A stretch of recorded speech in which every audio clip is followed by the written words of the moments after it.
Well, it's been a quiet week in Lake Wobegon, Minnesota, my hometown, out there on the edge of the prairie. It's been a beautiful fall week. Trees, all of those ferocious, odd colors, as if they'd been painted by Van Gogh, those reds and golds, except about half of the leaves have blown down. They're scattered on the streets and the yards. So it's also sort of like a Jackson Pollock painting as well.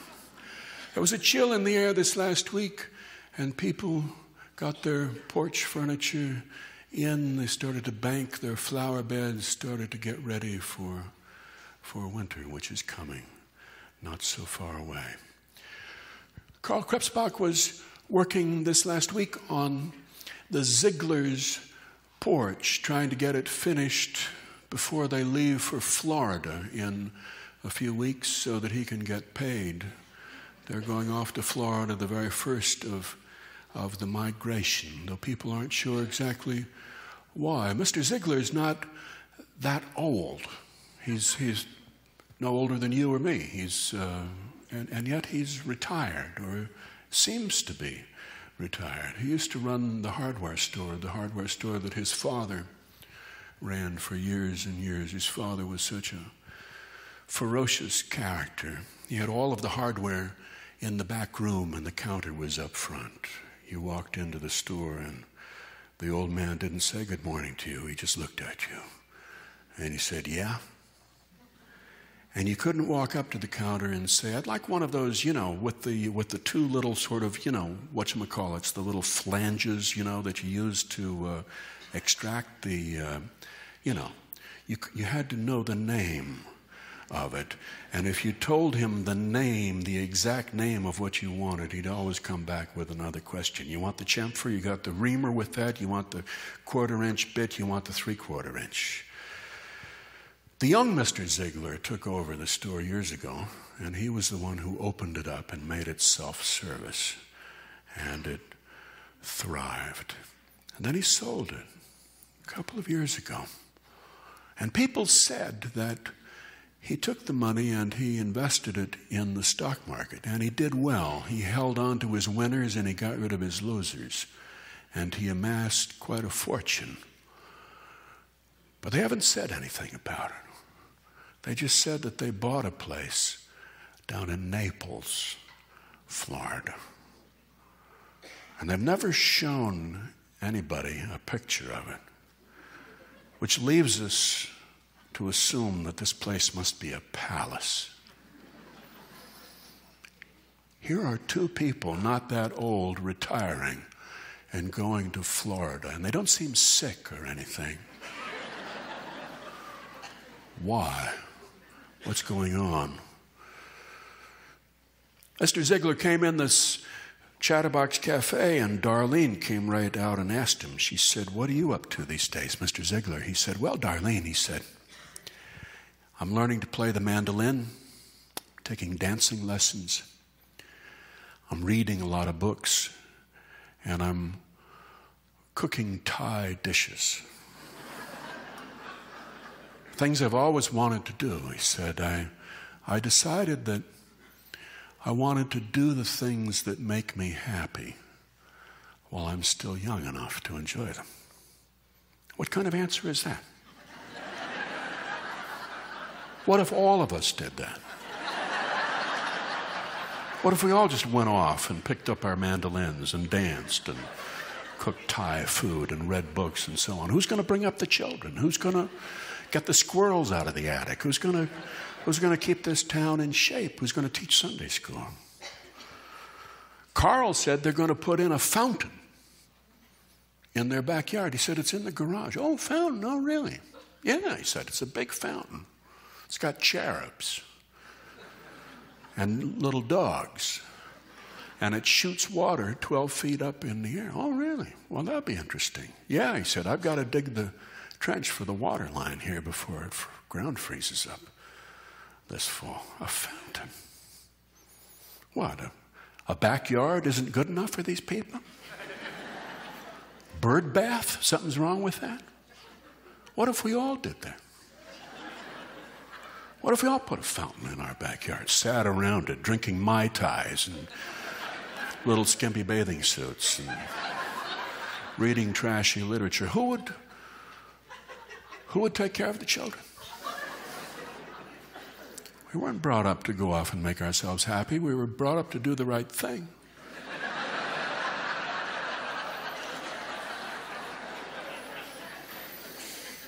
You've got to pay attention to these little signs that things are starting to slide in your town. Degradation, decadence, starting to set in. People retiring early, going off, dancing, reading, cooking Thai food.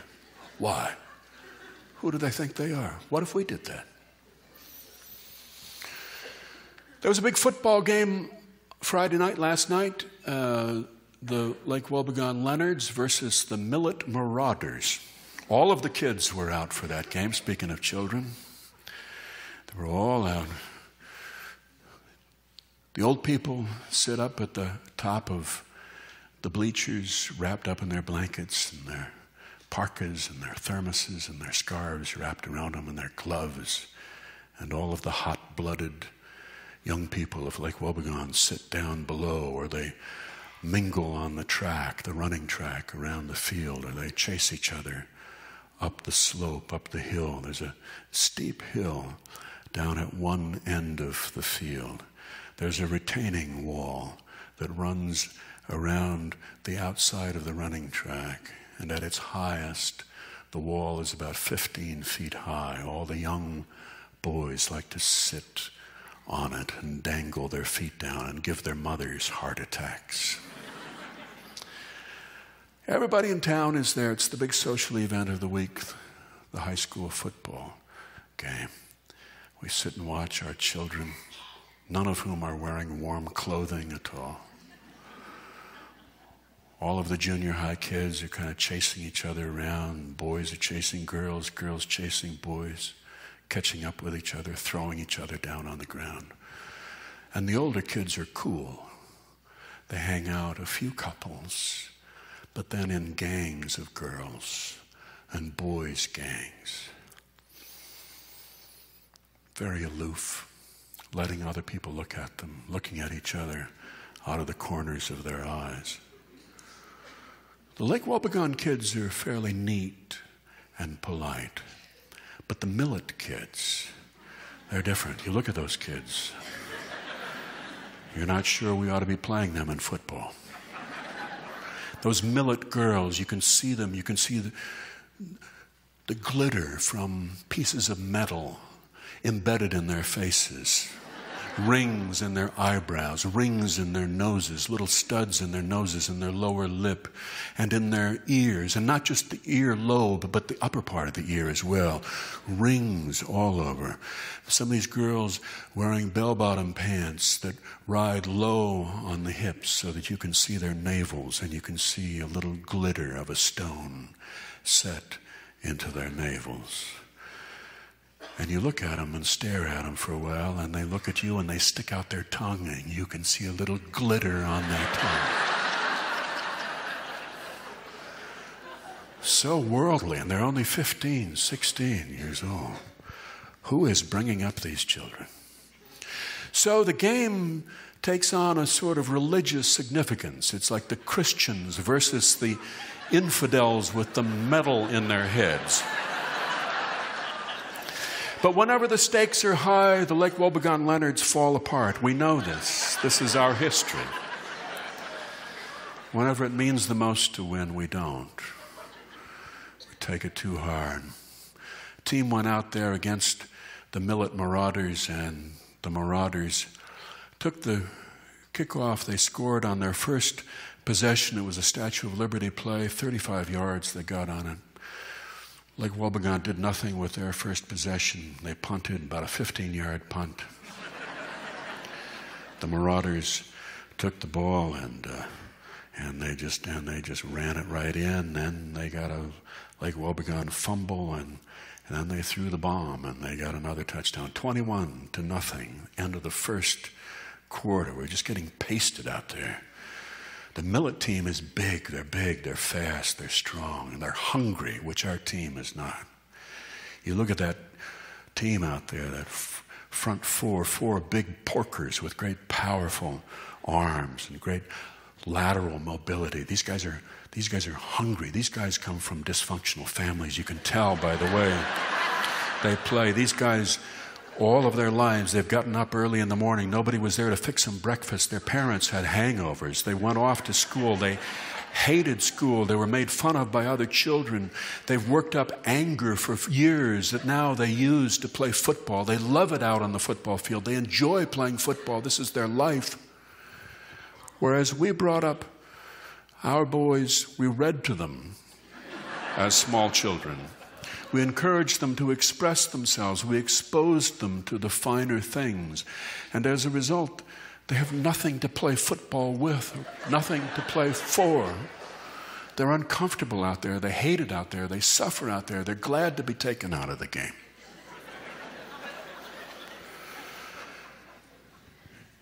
At the halftime, the parents sitting high up in the stands looked down and saw some of their boys, a gang of Lake Wobegon boys, was surrounded by a gang of millet girls. And the millet girls were posing, and they were sashaying around, and they were flirting so obviously. And the Lake Wobegon boys just stood there flat-footed. And you looked at them and you thought, what did I manage to put in that kid's head? I had 16 years. What did I succeed in teaching this kid? Anything about sex? No, nothing whatsoever. You think back to your own sexual awakening. Lutherans necking so carefully. The way Lutherans used to neck. Tiptoeing like mountain climbers. Sort of walking alongside the crevasse. And then leaning over, and suddenly that euphoria and the vertigo and the nausea and the bliss all together, all at once, and you pulled back, you withdrew from it. But what about these boys, these girls, with all of the metal in their bodies? They look like they rolled around in a tackle box. They've got hooks everywhere. They could take any one of these boys and they could wrap him around their little finger. All that we taught these boys just washed away in a flood of hormones here. Any one of these boys, they'd give it all up in a minute. They'd go to Florida in a minute.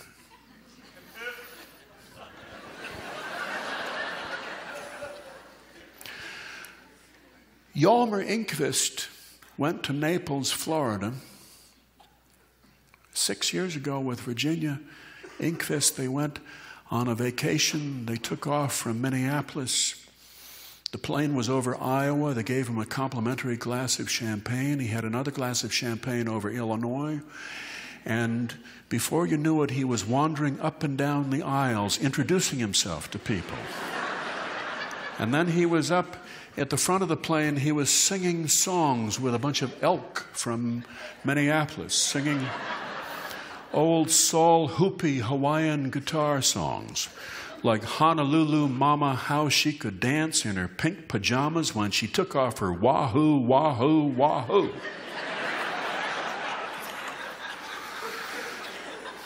This man was a figure of rectitude and hard work and good values in our community, but you give him 2 glasses of champagne and he can be just as stupid as anybody else. This man wasn't set up to go to Florida and have a good time and make himself happy. He was a worker. He was meant to work and accept his lot. Not go down there and be happy. And he didn't do very well at it either. He went down there, and 3 days later he fell into a fountain. He just walked right into it. He walked into it and he stumbled over a cherub. And he injured his right shoulder, and it's always had a twinge in it, never healed up right, so that after church when he shakes hands with people, sometimes he'll just offer you his left hand. You stick out your right hand to Hjalmar and he offers you his left hand as if he wants to hold hands with you. That came from Florida. We don't do that in Minnesota. The Lake Wobegon Lutheran ushering team went to Naples, Florida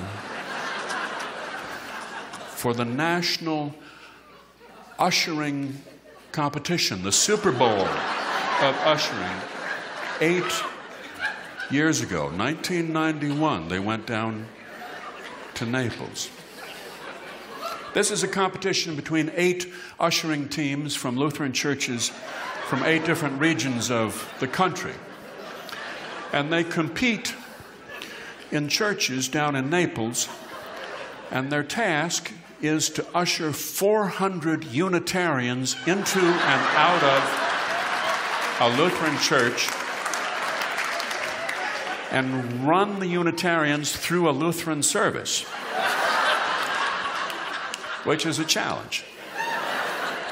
They use hand signals and so forth, and they drill, they practice for this. It's a team of 12 ushers. You've got your captain, you've got your front 4, you've got 5 linebackers, you've got 2 deep safeties.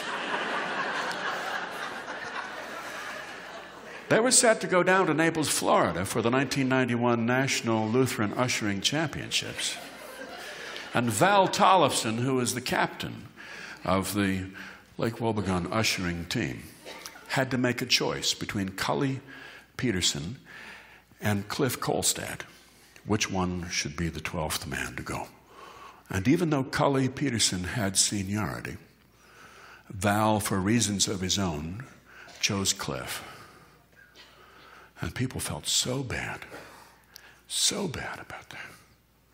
Especially when Cully got up in front of all of his fellow ushers. The herdsman is the nickname of the ushering team. They wear little shepherd insignias on their lapels. Got up in front of his fellow herdsmen, and he said, I just want to say that this is such a great thing for Cliff that he gets to go with you, and I think that he is the right person to take down there to Naples for this competition. I'm a little older, I'm a little bit slower, and for me to be a deep safety, I don't have the movement, across the church, the back of the church, the way I do. And these Unitarians, they're going to be trying to sneak out, and they're going to be testing our defense, and so I think this is great that Cliff is going. I don't want to hear any complaints about it. Oh, people felt just terrible after that, just awful to think that he'd be left home. He said, no, you go, Collie, instead of us. I'll stay home. You go. You've been in the herdsman a lot longer than I have. No, he said, no, I don't. I couldn't go, he said. I couldn't go. It was January. He said, I couldn't go because there are all these families that I shovel snow for, and I couldn't leave them here. The Andersons, the Olsons. I couldn't leave them here and go down to Naples, Florida. I'd be thinking all the time, what if there's a foot of snow and one of these old guys goes out and tries to shovel his own walk and he falls over with a heart attack just because I went down to Naples to sit around a pool and drink Mai Tais and have a good time with all the rest of you. I can't leave these people. They depend on me. Well, then people just felt wretched. They just felt so awful. Val Tollefson said, you go. You be the captain. I'll stay home. It's my fault. I should have put you on the team. And Collie looked at Val, and he said, Val, he said, I think that this is a setback that the Lord sent me to teach me to have a full and a thankful heart and to lean on Him. And the Lord has taken all of that bitterness that was in my heart when you announced your decision, and He's turned it into love. I love you, Val. I love all you guys. I want you to go down there and win this one for me. They felt like dirt. They felt so low, so cheap, so mean. They went down to Naples, Florida. They were favored to win the tournament. They went in their first match. It was in a big, big church in Naples. It was a church with 4 aisles. And the herdsmen are really set up for a 3-aisle defense. They never got into that 4-aisle zone at all. They lost their first match. They came home. Cully was happy. He was a happy man. Folks, I could have gone to Florida. I could have gone to Florida years ago.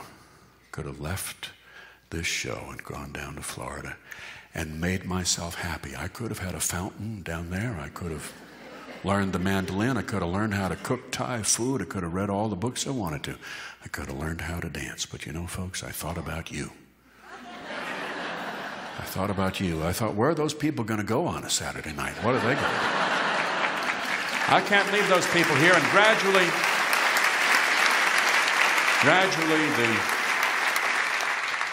the bitterness, the disappointment, the resentment in my heart has been taken away. And now I just feel, well, I guess I should say it. Love. That's all.